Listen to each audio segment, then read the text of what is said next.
Stage 4 TV, reporting to you breaking news, white nationalist rally, emergency declared as violence breaks out. Let's take a look at the video footage.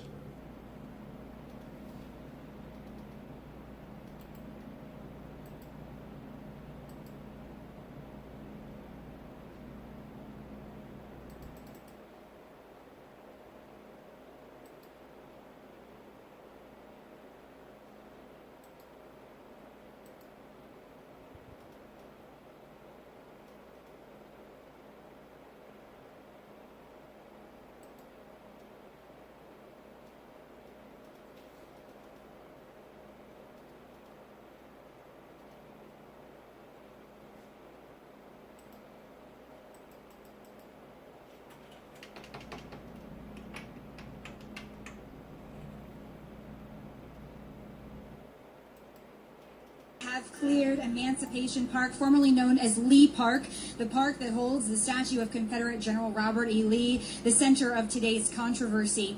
Now, but if you think back to just 3 hours ago today, Boris, the first interactions we saw between protesters here were rather peaceful. We first saw armed militiamen, which was a very jarring image, march to the park, and when clergymen walked up face to face with them, they sang "This Little Light of Mine," and there was a rather peaceful interaction between them. But around 10 a.m., things escalated rather quickly here as white nationalist groups emerged, marching with flags and chanting hate speech, and then the violence ensued as they clashed with counter-protesters. We saw protesters pepper spraying one another, using the poles of their flags as weapons. We saw water bottles flying through the air. There were some reports of those being filled with cement. But we never saw police use force against the protesters. Once they declared this an unlawful assembly, they were able to disperse the crowd without a use of force, telling people that if they did not vacate the premises, they would be arrested. We've seen them send protesters either way down Market Street, right in the middle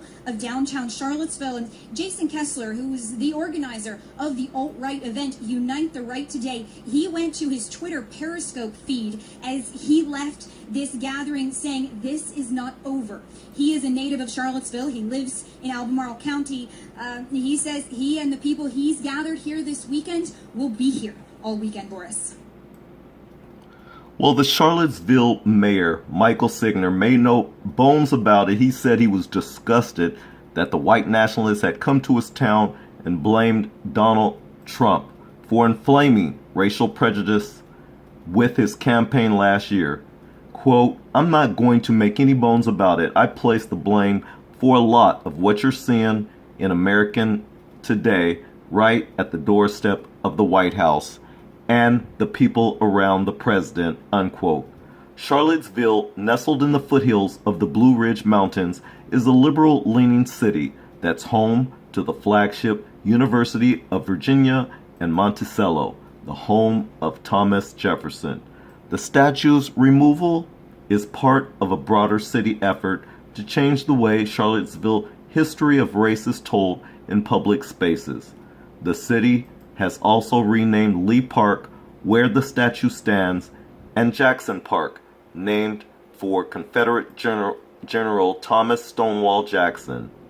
They're now called Emancipation Park and Justice Park, respectively. For now, the Lee statue remains. A group called the Monument Fund filed a lawsuit arguing that removing the statue would violate a state law governing war memorials. A judge has agreed to a temporary injunction that blocks the city from removing the statue for 6 months. With that, that's the end of this video. Thank you for watching. Please join my Patreon page at Stage 4 TV. That's Patreon/Stage 4 TV.